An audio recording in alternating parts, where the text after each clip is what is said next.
ሰላም ጤና ይስጥልን የተከበራችሁ የፈታ ዴይሊ ቤተሰቦች የሰዓቱን መረጃ ይዘን ተገኝተናል። እንደተለመደው አንኳር ጉዳዮችን በቅድሚያ በማስተዋወቅ ወደ ዝርዝሩ እናልፋለን።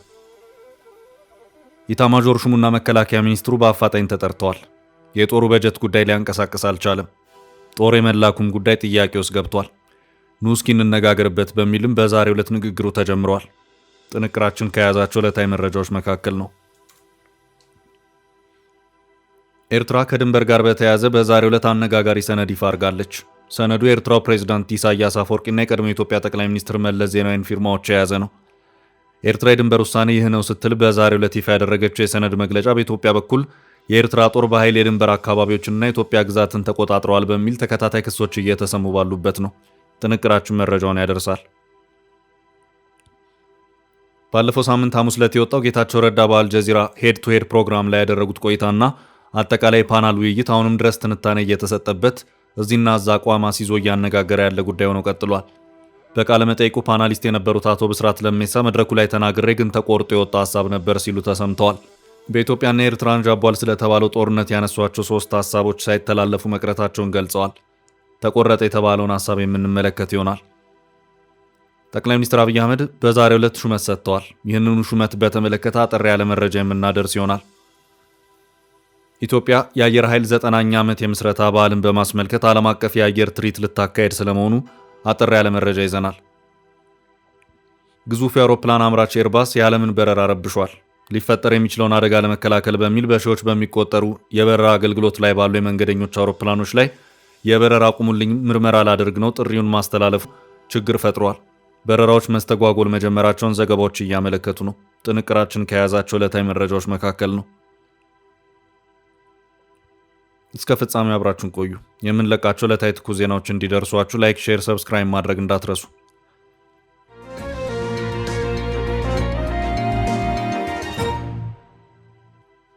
ለኢታማዦር ሹሙ አስቸኳይ ጥሪ። ጦሩ አልተሳካለትም። ኢታማዦር ሹሙ አስቸኳይ ጥሪ ደርሷቸዋል። ጥሪው የተላለፈው ከወደ ግብጽ ካይሮ ነው። ጥሪው በከፊል ኢትዮጵያንም የሚመለከት መሆኑን በዛሬው ዕለት የወጡት መረጃዎች አመላክተዋል። ይህው ጥሪ የተላለፈላቸው 2 ከፍተኛ የሶማሊያ ባለስልጣናት ናቸው። አንደኛው የሀገሪቱ መከላከያ ሚኒስትር አህመድ ማኪላን ፈቂ ሲሆኑ ሌላኛው ደግሞ የሀገሪቱ ጦር ኃይሎች ጠቅላይ ኤታማዦር ሹም ናቸው። ሁለቱም በአፋጣኝ ወደ ካይሮ እንዳመሩ የጋርዌይ ኦንላይን ዘገባ አመልክቷል። የዛሬ 2 ዓመት አካባቢ የኢትዮጵያ መንግስት በሶማሌላንድ በኩል የባህር በር መውጫና ወታደራዊ ቤዝን ለማግኘት ከሶማሌላንድ መንግስት ጋር የመግባቢያ ስምምነት መፈራረሙን ተከትሎ ከሶማሊያ ጋር ውጥረት ውስጥ የተገባ መሆኑ የሚታወስ ነው። አጋጣሚውን ለመጠቀም በአፍሪካ ህብረት ሰላም አስከባሪ ስም ጦሯን ወደ ሶማሊያ ምድር ለማስገባት ስትጣጣር የከረመችው ግብጽ፣ ይሁንና ለጦሩ ሶማሊያ ማሰማሪያ የሚሆን የበጀት ፈንድ ባለመገኘቱ የግብጽ ጦር ሀሳቡን ወደ መሬት ሳያወርድ ቀርቷል። ከዛሬ ነገ ጦሬን ይዤ ሶማሊያ ገባለሁ ስትል የከረመችው ግብጽ እስካሁን ባለው ሁኔታ በማናቸውም መልኩ ስኬትን ያላገኘች ሲሆን እንደ ዛሬው ጋርዌይ ኦንላይን ዘገባ ከሆነ ግብጽ የሰላም አስከባሪ ጦርን እልካለሁ የሚለው ሀሳቧን በማጠፍ በአሁኑ ሰዓት ወታደራዊ ስልጠና የሚሰጡ ወታደራዊ ኤክስፐርቶችን እልካለሁ ወደሚለው አዲስ ሀሳብ ወርዳለች። በዚህ ጉዳይ እንነጋገር ለማለትም 2 ከፍተኛ የሶማሊያ ወታደራዊ አመራሮች ወደ ካይሮ ጥሪ ተደርጎላቸዋል። ግብጽ ወደ ሶማሊያ ጦር አስገባለሁ ብላ ስታቅድ የሌሎች ሀገራትና ዓለም አቀፍ ተቋማት በኩል ሊለቀቅ የሚችለውን የሰራዊት ማሰማሪያ ፈንድን በመተማመን ነበር። ነገር ግን የዚሁ ፈንድ ባለቤት አካላት የግብጽ ጦር ወደ ሶማሊያ እንዲገባ የፈለጉ ሆነው አልታዩ። ግብጽና ሶማሊያ በሁለትዮሽ ስምምነት የተስማሙበት ጉዳይ በመሆኑ እነዚሁ አካላት ግብጽን በቀጥታ ባይከለክሉም ፈንድን በመከልከል ጦሩ ሶማሊያ እንዲገባ አድርገዋል። የሶማሊያ ጉዳይ ስራዬ ብላ የያዘችው አሜሪካ በአፍሪካ ቀንድ ጉዳይ ከኢትዮጵያና ከራሷ ከሶማሊያ ጋር ከመምከር ውጪ ከቅርብ ጊዜያት ወዲህ የሶማሊያ ጉዳይ ያገባኛል ከምትለው ግብጽ ጋር የተነጋገረችበት ሁኔታ አልታየም። ይህ የዘገባው ምንጭ የሆነው ጋርዌይ ኦንላይን ግብጽ ከታላቁ ህዳሴ ግድብ ጋር በተያያዘ ከኢትዮጵያ ጋር ውዝግብ ላይ ያለች ሀገር መሆኗን አመልክቶ ሀገሪቱ በሶማሊያ ምድር የሰላም አስከባሪ ጦር ላስፍር ማለቷን በቀጥታ ከሶማሊያ ጋር በተገናኘ ሳይሆን ከኢትዮጵያ ጋር በተያያዘ ቀጠናዊ ተጽዕኖን ለማሳረፍ ነው ሲል አስታውቋል። ለጊዜው ጦር አልክም፣ ከዚህ በኋላ ወደ ሶማሊያ ልልክ የምችለው ወታደራዊ ጦር አሰልጣኞችን ብቻ ነው ወደሚለው ድምዳሜ የደረሰችው ግብጽ ከዚሁ ጋር በተያያዘም አሰልጣኝ የተባሉትን አካላት በቅርብ ወደ ሶማሊያ የምትልክ መሆኑን ይኸው የጋርዌይ ኦንላይን ዘገባ አክሎ አመልክቷል። ግብጽ ጦር ልልክ ነው በማለት ከዚህ ቀደም የመስክ ላይ ጥናትን አድርጎ ሪፖርት የሚያቀርብ ልዑካን ቡድንን ወደ ሶማሊያ ልካ የነበረ መሆኑ የሚታወስ ነው።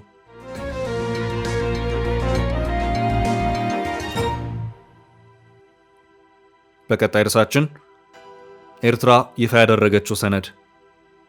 ኤርትራ ከድንበር ጋር በተያያዘ በዛሬው ዕለት አነጋጋሪ ሰነድ ይፋ አድርጋለች። ይህ ሰነድ ከ100 ዓመታት በላይ ኢትዮጵያንና ኤርትራን ወሰን በጉልህ ያመለከተ ነው ስትል ኤርትራ በዛሬው መግለጫዋ ድንበር ይታወቅልኝ ስትል ይፋ ያደረገችው ነው። ኤርትራ የድንበር ውሳኔ ይህ ነው ስትል በዛሬው ዕለት ይፋ ያደረገችው የሰነድ መግለጫ በኢትዮጵያ በኩል የኤርትራ ጦር በኃይል የድንበር አካባቢዎችንና የኢትዮጵያ ግዛትን ተቆጣጥሯል በሚል ተከታታይ ክሶች እየቀረቡ ባለበት ነው። በአዲስ አበባ የሚገኘው የኤርትራ ኤምባሲ ዋና ስራ አስፈጻሚ አቶ ቢኒያም በርሄ በይፋ ኤክስ ገጻቸው ላይ ባሰፈሩት መልእክት የኢትዮጵያና ኤርትራ የድንበር ወሰን የተሰመረው ከቅኝ ግዛት ጊዜ አንስቶ ነው ሲሉ አመልክተዋል። በኤርትራና በኢትዮጵያ መካከል ያለው ድንበር እንደ አውሮፓውያን አቆጣጠር በ1900፣ 1902 እና 1908 በተፈረሙ የቅኝ ግዛት ውሎች ተወስኗል ሲሉም ቢኒያም በዚሁ መልእክታቸው አመልክተዋል። ቢኒያም አክሎም ይህ ወሰን በአልጀርሱ ስምምነት የጸና መሆኑን ገልጸዋል። እንደ አውሮፓውያን አቆጣጠር በታህሳስ 12 ቀን 2000 በአልጀርስ ስምምነት የተቋቋመው የኢትዮጵያ ኤርትራ የድንበር ኮሚሽን ኢኢቢሲ የኢትዮጵያና ኤርትራን ወሰን ያካለለው በእነዚሁ 1900፣ 1902 እና 1908 ስምምነት መሰረት ነው ሲሉ አመልክተዋል። በአዲስ አበባ የሚገኘው የኤርትራ ኤምባሲ ዋና ስራ አስፈጻሚ አቶ ቢኒያም በርሄ ይህን ያመለክታል ያሉትን የሰነድ መግለጫ ከዚሁ መልእክታቸው ጋር ያያያዙ ሲሆን የድንበር ወሰኑ ያትታል ያሉትን አንቀጽና እዚያ አንቀጽ ላይም የየሀገራቱ መሪዎች መስማማታቸውን የሚገልጽ የምስል መግለጫ አስፍረዋል።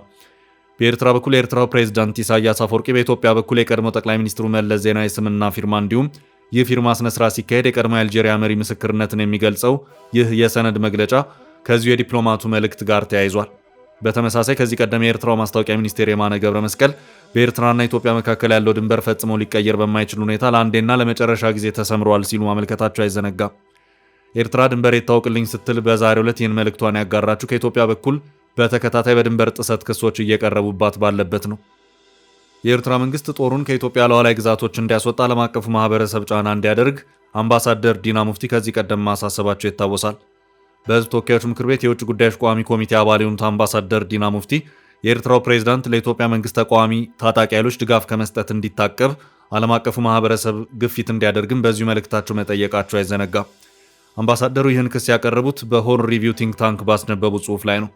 በተመሳሳይ ኢትዮጵያ የውጭ ጉዳይ ሚኒስቴር ጌዲዮን ጢሞቴዎስ ከሳምንታት በፊት በአንድ የፖሊሲ መድረክ ላይ ኤርትራ በኢትዮጵያ ሉዓላዊነትና የግዛት አንድነት ላይ ከፍተኛ ትንኮሳና ጥሰት መፈጸሟን መናገራቸው ይታወቃል።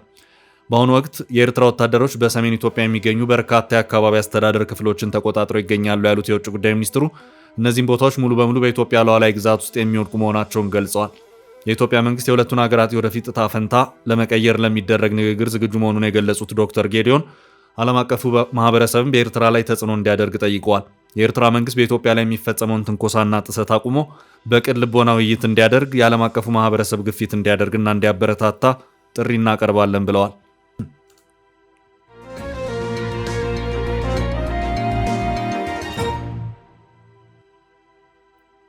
በቀጣይ ርዕስ ስለ ኤርትራ ያነሳሁት ሀሳብ ተቆርጦብኛል።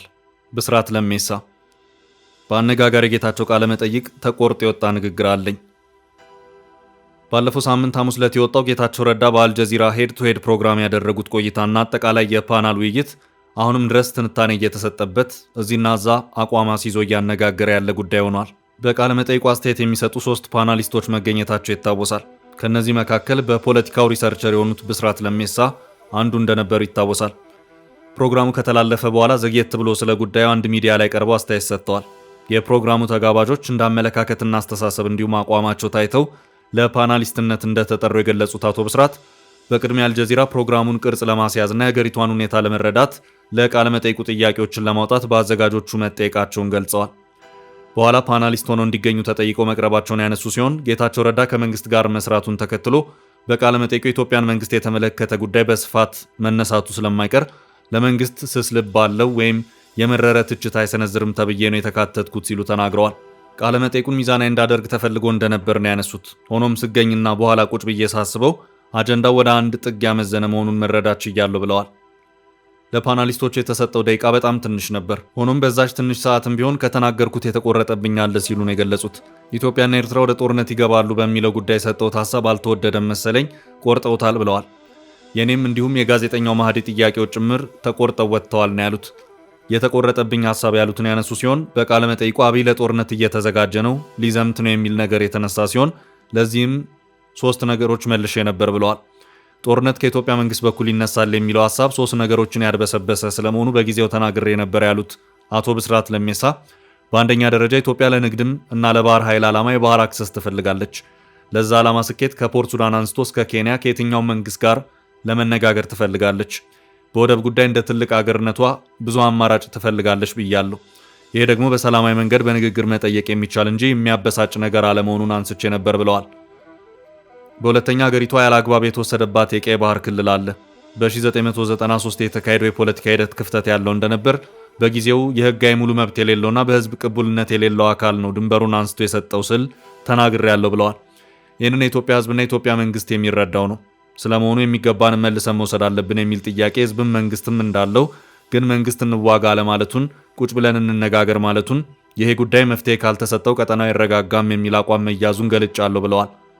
ኢትዮጵያ በተባበሩት መንግስታት ህግና መመሪያ ኤርትራ ልትቀላቀል ብትፈልግ ኢትዮጵያ የባህር አክሰስ መብቷ ተጠብቆ መሆን እንዳለበት በዓለም አቀፍ ደረጃ መብት አላት ብለዋል። ይህን ህጋዊ መብት መጠየቅ የሚያስቆጣ አለመሆኑን ገልጫለሁ ብለዋል።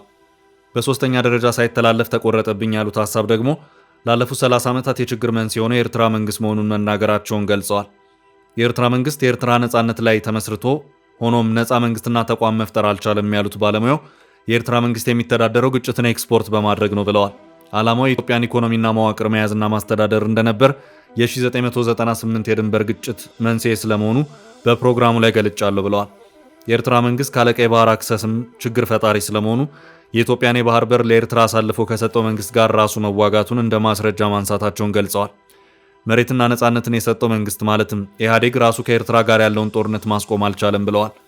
በቀይ ባህር አክሰስ ጉዳይ ኢትዮጵያ ውስጥ የነበረው መንግስት ከኤርትራ መንግስት የባሰ ነበር ያሉት ባለሙያው ስለሄደውና ስለተሰጠው የባህር አክሰስ እንኳን ማንም እንዳይናገር የሚያስገድድ ነበር ብለዋል።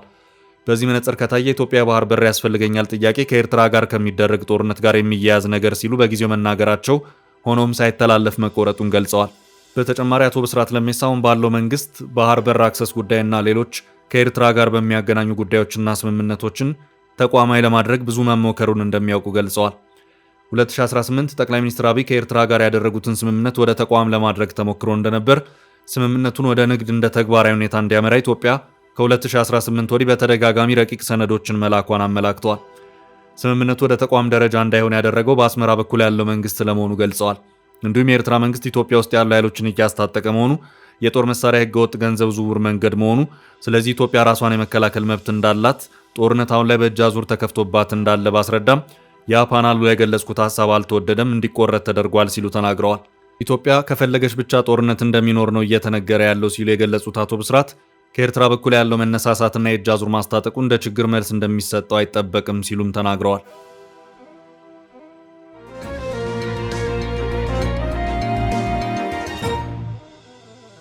በቀጣይ ርዕሳችን የጠቅላዩ ሹመት። ጠቅላይ ሚኒስትር አብይ አህመድ በዛሬው ዕለት ሹመት መስጠታቸው ተገልጿል። ጠቅላይ ሚኒስትር አብይ አህመድ ከህዳር 23 ቀን 2018 ዓ.ም ጀምሮ አምባሳደር በትረ መንግስቱን የጠቅላይ ሚኒስትር ጽህፈት ቤት ኃላፊ ሚኒስትር ዴኤታ አድርገው መሾማቸውን ከጠቅላይ ሚኒስትር ጽህፈት ቤት ያገኘነው መረጃ ያመለክታል። አምባሳደር በትረ መንግስቱ የጠቅላይ ሚኒስትር ጽህፈት ቤት ኃላፊ ሚኒስትር ዴኤታ ሆነው መሾማቸው በዛሬው ዕለት ተገልጿል። አምባሳደር በትረ ቀደም ሲል በጠቅላይ ሚኒስትር ጽህፈት ቤት የፕሮቶኮል ዋና ዳይሬክተር ሆነው አገልግለዋል። ይህ ሚና ዲፕሎማሲያዊ ግንኙነቶችን የመምራት የከፍተኛ ደረጃ ጉብኝቶችን በማስተባበርና በጠቅላይ ሚኒስትሩና በውጭ ልዑካን መካከል ያለውን ግንኙነት ማመቻቸትን ያካትታል። በሀገሪቱ የዲፕሎማቲክ ቡድን ውስጥ ያላቸውን ልምድ በማንጸባረቅ በቅርቡ ከተሾሙ አምባሳደሮች መካከልም ነበሩ። ወጣቱ ሹም አምባሳደር በትረ መንግስቱ በቀድሞ ፕሬዝዳንቷ ሳህለወርቅ ዘውዴ የአምባሳደርነት ማዕረግ ማግኘታቸው ይታወሳል። አምባሳደር በትረ መንግስቱ አዲሱ ኃላፊነታቸው የልዩ ካቢኔ ጽህፈት ቤት ስራዎችን መቆጣጠርን ጨምሮ መንግስታዊ ውጥኖችን በማስተባበርና ጠቅላይ ሚኒስትሩ ቅድሚያ የሚሰጧቸው አጀንዳዎች ጋር ትኩረት ሰጥተው መስራትን የመሳሰሉ ኃላፊነቶችን ያካተተ ነው።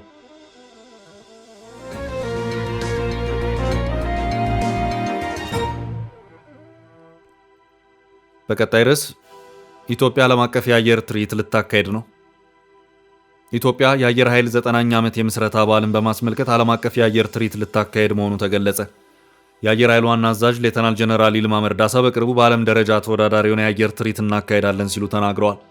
ትርኢቱ ከሁሉም የዓለም ክፍሎች የተውጣጡ የአቪዬሽን ኤክስፐርቶች፣ ኢንጂነሮችና ፓይለቶች የሚሰባሰቡበት እንደሚሆንም ነው የተገለጸው። የአየር ትርኢቱ በመጪው ወርሃ ጥር አጋማሽ ይካሄዳል ተብሎ እንደሚጠበቅ የስፑትኒክ ዘገባ አመልክቷል። አየር ኃይሉ ለ9ኛ ዓመት ምስረታ በዓሉ ከወዲሁ የተለያዩ እንቅስቃሴዎችን እያደረገ ሲሆን ባሳለፍነው ሳምንት መጨረሻ በቢሾፍቱ ደብረ ዘይት በዓሉን አስመልክቶ የጎዳና ላይ ሩጫ መደረጉ ተገልጿል። አየር ኃይሉ 90ኛ ዓመቱን በድምቀት ለማክበር እያሰናዳቸው ካሉ ክንውኖች አንዱ ገዘፍ ያለ የአየር ትዕይንት ማሳየት መሆኑን የታወቀው አየር ኃይሉ እንደ አውሮፓ አቆጣጠር በ2023 መሰል ትዕይንት ለ88ኛ በዓሉ አሰናድቶ የነበረ ሲሆን በቢሾፍቱ ሐረር ሜዳ የጦር ማረፊያ ሰማይ ላይ የኤምሬት አየር ኃይልና የኢትዮጵያ አየር ኃይል ትዕይንቶች መቅረባቸው ይታወሳል። በተለይ ኤምሬት አየር ኃይል ዘመናዊውን ኤፍ-16 የጦር ጀት ጭምር በትዕይንቱ ማካተቱ የሚታወስ ነው። በጊዜው የኢትዮጵያ አየር ኃይል አብራሪዎች የተመረቁ ሲሆን ከአሰልጣኞች ጋር በመሆን ትዕይንት ማቅረባቸው አይዘነጋም። አየር ኃይሉ ለ90ኛ ዓመት በዓሉ የሌሎች በርከት ያሉ ሀገራትን አየር ኃይሎች በትዕይንቱ እንዲሳተፉ ይጋብዛል ተብሎ ይጠበቃል።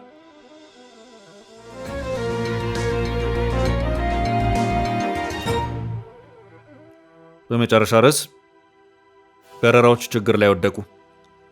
የኤርባስ የመንገደኞች አውሮፕላን አምራች ኩባንያ በሽያጭ ተላልፈው አገልግሎት እየሰጡ ባሉት አውሮፕላኖች ላይ ችግሮች የተገኘባቸው መሆኑን በመግለጽ አውሮፕላኖቹ ላይ ማስተካከያ እንዲካሄድ ለማድረግ ለደንበኞች ያስተላለፈው አፋጣኝ ጥሪ በርካቶችን አስደንግጧል። በርካታ በረራዎችም ተሰርዘዋል። በአውሮፕላኖቹ ላይ ታየ የተባለው እክል የሶፍትዌር ችግር መሆኑን የቢቢሲና የፈረንሳዩን ለሞንድ ዘገባዎች አመልክተዋል። አውሮፕላኖቹ በከፍታ በረራ ላይ እንዳሉ ለፀሐይ ጨረር በሚጋለጡበት ወቅት የበረራ ከፍታ መቆጣጠሪያቸው ኮምፒውተር ሶፍትዌር በትክክል የማይሰራ መሆኑ ባለፈው ጥቅምት ወር እንደተደረሰበት የቢቢሲ ዘገባ አመላክቷል። በዚህም አውሮፕላኖቹን ገዝተው በመጠቀም ላይ ያሉ አየር መንገዶች አዲሱን ሶፍትዌር እንዲጭኑ፣ ይህ ካልሆነ ግን ከበረራ እንዲታቀቡ ጥሪ ማድረጉን ተከትሎ በርካታ አየር መንገዶች ችግር ላይ መሆናቸውን እያመለከቱ ይገኛሉ።